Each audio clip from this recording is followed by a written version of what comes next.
हमारे साथ मौजूद है पीपल्स पार्टी के सीनियर रहनुमा चौधरी मंजूर। चौधरी साहब, बिलावल भुट्टो जरदारी साहब के आज के इंटरव्यू से एक बात तो वाज़ेह है कि बेशक आप एपीसी के एलामिया के साथ खड़े हुए हैं, लेकिन जो नवाज शरीफ का लबो लहजा है, उनका जो बयानिया है, उनकी जो स्ट्रैटेजी है कि इदारों के सरबराह के वो नाम ले रहे हैं, उस बयानिए के साथ आप लोग नहीं खड़े हुए और आज बिलावल साहब ने मुकम्मल तौर पर अपने आप को डिस्टेंस किया है उस बयान से।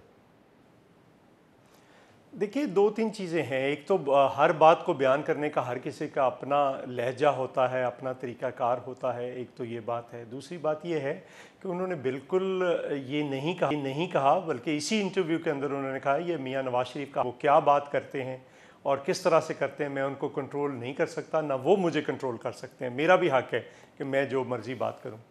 दूसरी बात यह है कि उन्होंने आपको याद होगा पहले कहा था कि वज़ीर आज़म भी नाम लेते हैं अपनी तकरीर के अंदर, उनके जो सरबराहान हैं फ़ौज के उनको नहीं लेना चाहिए और मियाँ साहब को भी नहीं लेना चाहिए। तो जो कंट्रोवर्सी है वो शुरू तो हमेशा हुकूमत करती है, जिसके जवाब में फिर अपोजिशन आती है। तीसरी बात यह है कि उन्होंने आज के इंटरव्यू में ये भी कहा कि हम एस्टेब्लिशमेंट की बात करते हैं, जिसमें एस्टेब्लिशमेंट के अंदर सिविल और मिलिट्री ब्यूरोक्रेसी आ जाती है, जिसके अंदर अदलिया आ जाती है, जिसके अंदर इलेक्शन कमीशन आ जाता है। और उन्होंने ख़ास कर हवाला दिया साकिब निसार का, तो चीफ जस्टिस साकिब निसार साहब का हवाला देकर उन्होंने कहा कि उन्होंने जो रोल अदा किया वो भी उनको नहीं करना चाहिए था। आपको याद होगा पिछले इलेक्शन में भी हमने कहा था कि ये आरओ इलेक्शंस हैं, तो आरओ किसके थे? अदलिया के थे। तो हम ये कह रहे हैं, मुसलसल जो बात कर रहे हैं कि एक ज़्यादा कॉम्प्रीहेंसिव लफ्ज़ है एस्टेब्लिशमेंट। तो चौधरी मंजूर साहब, आपकी जमात ये समझती है कि नवाज शरीफ साहब का इस तरीके से जलसों में इदारों के सरबराह का नाम लेना दुरुस्त नहीं है, ये ठीक नहीं है? नहीं, किसी का भी दुरुस्त नहीं है। ये बिलावल साहब का कहना है कि कोई भी नाम ना ले, प्राइम मिनिस्टर सबसे ज़्यादा नाम लेता है। और दूसरी बात यह है कि देखें, मियाँ नवाज शरीफ साहब के अपने तजर्बात हैं जो वो। चौधरी साहब, आज तो सवाल नवाज शरीफ साहब के हवाले से हुआ था ना, आज तो हुकूमत के हवाले से सवाल नहीं हुआ था। तो बिलावल समझते हैं कि नवाज शरीफ साहब को इस तरह नाम नहीं लेना चाहिए, दुरुस्त अप्रोच नहीं है। नहीं, देखे ना, उन्होंने तो सबके बारे में कह दिया ना। आज अगर सवाल सिर्फ इधर है तो पहले उन्होंने यही कहा ना कि कोई भी नाम ना ले, तो हुकूमत शुरू करती है नाम लेना, खुद इमरान खान कहते हैं। अच्छा, आप कह रहे हैं कि हर किसी का एक अंदाज होता है और ये बात की आज बिलावल साहब ने कि उनको मैं रोक नहीं सकता, वो जिस तरीके से बात करना चाहते हैं। लेकिन बिलावल साहब ने आज बड़ी अहम बात की। उन्होंने कहा कि एपीसीज में हमारा इस बात पर इत्तेफाक हुआ था कि हम इदारे का नाम भी नहीं लेंगे, हम स्टैब्लिशमेंट कहेंगे, इदारे का नाम भी नहीं लेंगे। लेकिन यहां तो अगर नवाज शरीफ साहब इदारों के सरबराह के भी नाम ले रहे हैं तो इसका मतलब वो एपीसी में जो इत्तेफाक हुआ था उससे आगे बढ़ चुके हैं और एपीसी के जो एलामिया था या आप लोगों का जो इत्तेफाक था वो पीछे रह गया। नहीं, देखें ना, उसमें कई चीज़ें हैं। बिलावल साहब ने ये बात भी कही और दूसरी तरफ ये भी है कि उन्होंने इसी गुजरांवाला के जलसे में सिलेक्टर का नाम लिया, फिर सिलेक्टेड का नाम भी लिया। तो ये चीज़ें हैं जो आगे आने वाले दिनों में आप देखेंगे कि देखिए, मियाँ साहब के अपने तजर्बात हैं, उनके अपने तजर्बात हैं, पीपल्स पार्टी के अपने तजर्बात हैं। पीपल्स पार्टी तो ये बात 5 जुलाई 1977 से कह रही है कि सब इदारे अपनी अपनी आइनी हदूद में चले जाएं तो इस मुल्क का मसला हल हो जाएगा। और अब वो मुकाम आ गया है कि अब सबको जाना पड़ेगा अपनी अपनी आइनी हदूद में। कोई किसी की इनक्रोच कर रहा है हद को, कोई किसी की इनक्रोच कर रहा है हद को। तो ये अब इस तरह से ये मुल्क नहीं चल सकता। इसको सीरियसली सोचना पड़ेगा, आपको संजीदा तौर पर लेना पड़ेगा कि आइन ने सबकी हदूद का तयन कर दिया, उसके अंदर रहना पड़ेगा। ठीक है चौधरी साहब, आपसे मैं सवाल कर रहा हूं, आप कह रहे हैं कि उन्होंने ये भी कहा, लेकिन जरा इस बात पर बता दीजिए कि अगर बिलावल कहते हैं कि इस पर इत्तेफाक हुआ था कि एस्टैब्लिशमेंट का जिक्र होगा, इदारों का नाम नहीं लिया जाएगा, तो इसका मतलब ये कहना दुरुस्त होगा ना कि नवाज शरीफ साहब जो अपने तौर पर बात कर रहे हैं वो इत्तेफाक राय से ज्यादा कर रहे हैं जो एपीसी में हुआ था। तो ये उनका हक है। अगर एक सरबराह उठकर बात करता है या किसी भी जमात का सरबराह उसके अलावा बात करता है तो उसको रोका तो नहीं जा सकता। ये उनका हक है, हर किसी का हक है कि वो करे। हम तो 26 पॉइंट पे खड़े हैं, मेन जो इत्तेफाक हुआ है वो उन पे हुआ है, वो उसमें सारी चीज़ें आ जाती हैं, उसमें इलेक्शन के अंदर धांधली भी आ जाती है, उसमें सारी चीज़ें आ जाती हैं। तो अगर वो पीडीएम का प्लेटफॉर्म इस्तेमाल कर रहे हैं और आइंदा भी अगर वो पीडीएम के प्लेटफॉर्म से इस किस्म की बात करते हैं तो उस पर एतराज़ नहीं है पीपल्स पार्टी को? देखिए, एतराज़ तो हमने कह दिया कि हम बिलावल साहब ने तो अपनी बात कर दी आज जो कहना था, लेकिन साथ ही उन्होंने जोड़ कर कहा कि मैं कैसे उनको कंट्रोल कर सकता हूँ या मैं कैसे उनको कह सकता हूँ कि आप ये बात ना करें, ना वो मुझे कह सकते हैं। हम अलग-अलग जमातें, अपने अपने मैनिफेस्टो है, अपना अपना तरीक़ेकार है, बात करने का अंदाज अपना अपना। अच्छा, तो ये बताइएगा चौधरी मंजूर साहब कि आप कह रहे हैं कि उनके अपने तजुर्बात हैं, आपके अपने तजुर्बात हैं। अब मैं माजी में जाने की बात नहीं कर रहा हूं, मैं इस वक्त की बात कर रहा हूं। क्या आपके तजुर्बात मुख्तलिफ हैं नवाज शरीफ से और नून लीग से? क्योंकि वो तो कह रहे हैं, नवाज शरीफ तो नाम ले रहे हैं, लेकिन बिलावल साहब ने कहा कि मैं इसका इल्ज़ाम किसी इंडिविजुअल पर नहीं डाल सकता, कोई एक फर्द पर नहीं डाल सकता। तो आपके तजुर्बात इसका मतलब मुख्तलिफ है नून लीग से? नहीं, मुख्तलिफ नहीं है, लेकिन सबसे पहले तो सिलेक्टेड का लफ्ज़ फिर बिलावल साहब ने ही कहा था ना, और सिलेक्टर का लफ्ज़ भी कहा था। सिलेक्टर्स जो हैं वो उसमें कई हो सकते हैं। तो ये बात है कि अपनी अपना बात करने का एक अंदाज़ है, तो वो उनका अपना अंदाज़ है मियाँ साहब का, हमारा अपना अंदाज़ है। हमारे तजर्बात शायद मियाँ साहब से बहुत ज़्यादा हमारे तजर्बात ज़्यादा खौफनाक हैं।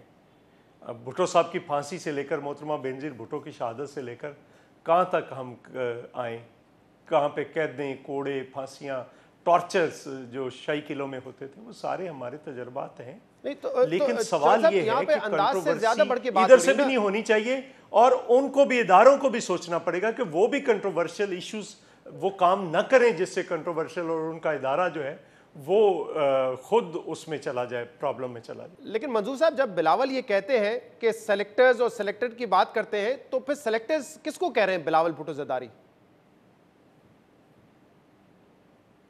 पता है सबको किसने सिलेक्ट किया है, उसमें कौन सी छुपी हुई बात कौन है? अगर वो कह रहे हैं कि इंडिविजुअल्स नहीं है, तो किसकी तरफ इशारा कर रहे हैं? क्योंकि बिलावल ने तो आज कहा कि मैं नवाज शरीफ साहब की तरह नाम नहीं ले रहा हूं, क्योंकि मैं इंडिविजुअल्स की बात नहीं कर रहा हूं।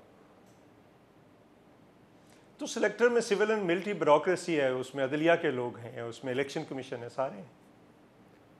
और बिलावल साहब ने आज ये कहा है कि मैं इंतजार कर रहा हूं इलेक्शन कराना। देखिए, अब मैं गुजारिश करूं, इलेक्शन करवाना तो इलेक्शन कमीशन का काम है, इसका मतलब वो फेल हो गया है, फेयर एंड फ्री इलेक्शन नहीं करवा सका। अदलिया ने प्रोवाइड करने थे जजेस, तो उनके यहाँ भी अगर धांधली है, और आज तक 235 वोटों की से जीते हुए की दोबारा गिनती नहीं हो सकी, या जिस तरह से बंद करवाए थे, गिनती होते हुए सब बंद करवाए थे हल्के, चीफ जस्टिस, साबिक चीफ जस्टिस साकिब निसार साहब ने, उसको क्या कहा जाए? तो उसमें सारों का रोल है, आर्मी के भी बहुत सारे लोगों का रोल है, उसमें तो कोई दूसरी राय नहीं। तो आज अगर आप सड़कों पर हैं तो इन तमाम फरीकैन के खिलाफ हैं, जिसमें अदलिया भी है, इलेक्शन कमीशन ऑफ पाकिस्तान भी है।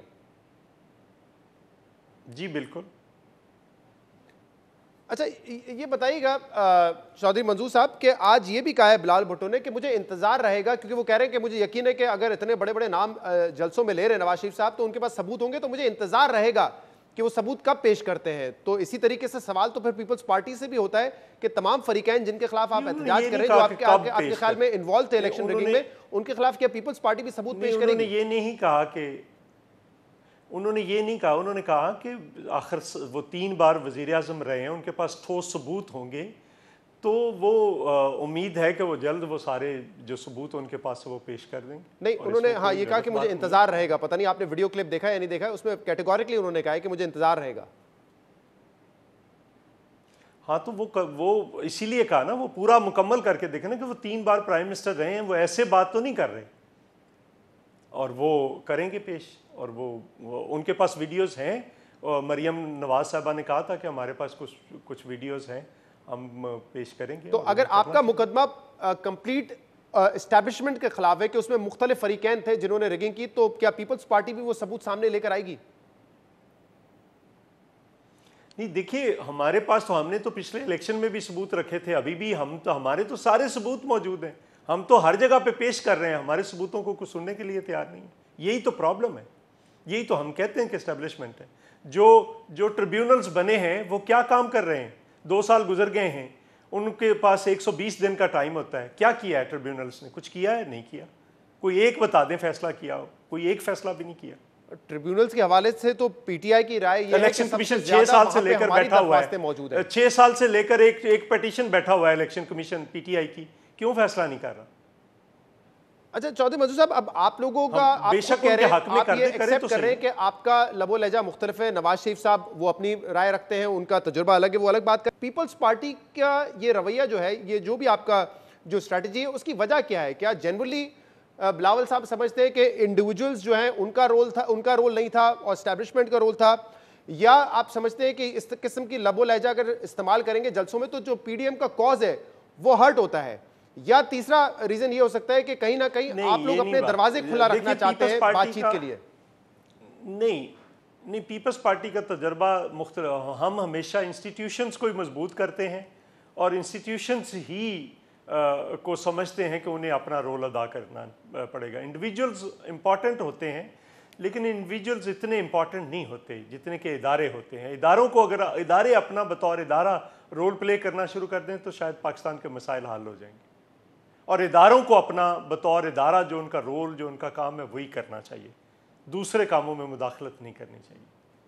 तो अगर आप वो लबो लहजा नहीं अपना रहे जो नवाज शरीफ का है, कोई ना कोई हिकमत तो होगी ना इसमें? क्या आप समझते हैं कि हर्ट होगा, जो पीडीएम का कॉज है वो हर्ट होगा? ये वजह कुछ और है? अपनी है, अपना अपना तरीका का सर, अपने अपने तरीकेकार की वजह भी होती है। क्या इशू है? अपना अपना कोई वजह नहीं, अपना बात करने का एक तरीकेकार है। मेरा अपना बात करने का तरीकेकार है, आपका अपना होगा, किसी दूसरे का अपना है, किसी तीसरे का अपना है। आपको भी पता है बहुत सारे एंकर्स किस तरह से गुफ्तगू करते हैं, आप वैसे नहीं करते। अच्छा, लेकिन इसमें एक पूरा पस मंजर है ना कि पीपल्स पार्टी के हवाले से बात की जा रही है कि उनका स्टेक सिस्टम में ज्यादा है। सिंध गवर्नमेंट उनको वक्त आए तो शायद इस्तीफे वहां से देने पड़े, हुकूमत गिरानी पड़े तो शायद पीपल्स पार्टी इस हद तक ना जाए। ख्वाजा आसिफ कह चुके हैं कि हमें एतबार नहीं है आसिफ अली जरदारी पर। इसका पूरा एक बैकग्राउंड है ना, तो इसीलिए पूछ रहा हूं कि कहीं ना कहीं आपकी स्ट्रेटजी इस वजह से है ताकि आप दरवाजे खुला रखना चाहते हैं बातचीत के? नहीं, देखिए मैं आपको बात बताऊंगा, बातचीत किससे करनी है? किसी से भी नहीं हो सकती। बातचीत का टाइम तो ख़त्म हो चुका। जब एपीसी हुई, पीडीएम बनी, तो उसके बाद बातचीत का कौन अब करेगा, क्यों करेगा, किस लिए करेगा? जो टाइम देना था इनको दे दिया। दूसरी बात यह है कि देखिए, हम जो बात बार बार कर रहे हैं कि अभी तो हम इस्तीफ़ा लेने जा रहे हैं, क्या डिमांड क्या है? कि रिज़ाइन करे और घर जाए और फ्रेश इलेक्शन हो, यही डिमांड है ना। तो उसके लिए अगर ज़रूरत पड़ी तो उसके लिए इसी इंटरव्यू में बिलावल साहब ने कहा है कि वो ऑप्शन खुला है, हमारा इस्तीफ़ों का ऑप्शन भी खुला है। लेकिन फ़िलहाल हम इस्तीफ़े देने नहीं, इस्तीफ़ा लेने जा रहे हैं। अच्छा, लेकिन ये जो इंटरव्यू था उसके बाद एक इत्तेहाद में बेचैनी तो है, आज जवाब देना पड़ रहा है। नून लीग भी आकर उनके मुख्तलिफ रहनुमा बात कर रहे हैं इस इशू पर, लेकिन दूसरी तरफ हुकूमत जो है वो तो छक्के चौके मार रही है इस बयान पर। तो एक बड़े लीडर का तो काम होता है कि इत्तेहाद को बरकरार रखे, जो कि आप कहते हैं कि ज़बानी तौर पर इत्तेहाद बरकरार है, लेकिन आज छक्के चौके मारने का मौका तो दिया है बिलावल भुट्टो साहब ने हुकूमत को। हुकूमत कब नहीं छक्के चौके मार रही थी? हुकूमत कब नहीं छक्के चौके मार रही थी? कहती थी ये बनेगा कुछ नहीं, ये इनसे होगा कुछ नहीं, ये इकट्ठे नहीं होंगे, ये बांत बांत की बोलियां बोलते हैं, सब कुछ हो गया। फिर ये कब से लगे हुए हैं तोड़ने के लिए हुकूमती? तो वो तो रोज तोड़कर सोते हैं, टूटना कुछ नहीं है। उन्होंने कहा। लेकिन चौधरी साहब, इससे पहले भी 2 मरतबा यही सवाल बिलावल साहब से हुआ है, उन्होंने वेल लेफ्ट किया है उस सवाल को। आज उन्होंने बाकायदा वजाहत पेश की है कि एपीसी में क्या फैसला हुआ था और मुझे धचका लगा, ये लफ्ज उन्होंने इस्तेमाल किए। तो चाहते आज भी वेल लेफ्ट करते, आज उन्होंने इस मौके को जाया नहीं किया, वेल लेफ्ट नहीं किया, इसकी बाकायदा उन्होंने वजाहत की। वो नहीं, तो वो तो सारा पाकिस्तान शौक में था, उसमें क्या ऐसी बात है? हम स्टेज पे खड़े शौक में थे, लेकिन बहरहाल मियाँ साहब ने अपनी बातें की हैं, ये उनका हक है, वो करें।